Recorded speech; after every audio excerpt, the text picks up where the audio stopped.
قربانی کے جانور کا انتخاب کرتے وقت چند بنیادی اور شرعی باتوں کا خیال رکھنا ضروری ہے تاکہ آپ کی عبادت مکمل اور صحیح طریقے سے ادا ہو۔ قربانی کے جانور میں درجہ ذیل خوبیاں ہونی چاہیے۔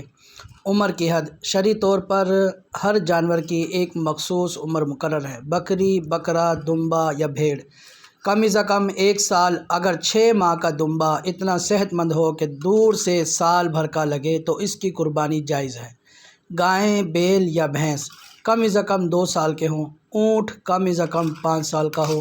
ظاہری صحت اور تندرستی: جانور دیکھنے میں چست اور توانا ہونا چاہیے۔ خریدتے وقت ان چیزوں کو چیک کریں۔ کھانا پینا: جانور چگالی کر رہا ہے یعنی چبا رہا ہے یا نہیں، چارہ صحیح سے کھا رہا ہے یا نہیں۔ آنکھیں اور ناک کو دیکھیں۔ آنکھیں روشن ہو اور ناک سے بہتا ہوا نزلہ یا غیر ضروری رطوبت نہ ہو۔ چمڑی: جانور کی کھال صاف ہو اور اس پر کسی قسم کا زخم یا کیڑے نہ ہو، اور جانور جو لینا ہے اس میں یہ عیب نہیں ہونے چاہیے۔ ایسا جانور قربانی کے لیے درست نہیں جس میں واضح طور پر عیب ہو، جیسے لنگڑا پن، ایسا لنگڑا جو اپنے پاؤں پر چل کر ذبح کرنے کی جگہ تک نہ جا سکے۔ اندھا پن: جس کی ایک آنکھ یا دونوں آنکھوں سے روشنی چلی گئی ہو۔ کان یا دم کا کٹا: جس کا کان یا دم 1/3 حصے سے زیادہ کٹی ہوئی ہو، اس کی قربانی جائز نہیں۔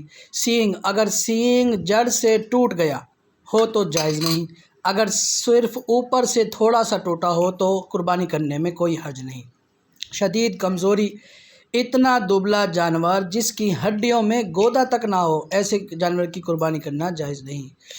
عموماً 2 دندہ جانور تلاش کیا جاتا ہے۔ نچلے جبڑے کے سامنے والے 2 دانت، بڑے دانت، اس بات کی نشاندہی کرتے ہیں کہ جانور اپنی مطلوبہ عمر کو پہنچ چکا ہے۔ خوبصورتی اور پسند: قربانی چونکہ اللہ کی راہ میں ایک ہدیہ ہے، اس لیے کوشش کرنی چاہیے کہ اپنی استطاعت کے مطابق سب سے عمدہ، خوبصورت اور صحت مند جانور کا انتخاب کیا جائے۔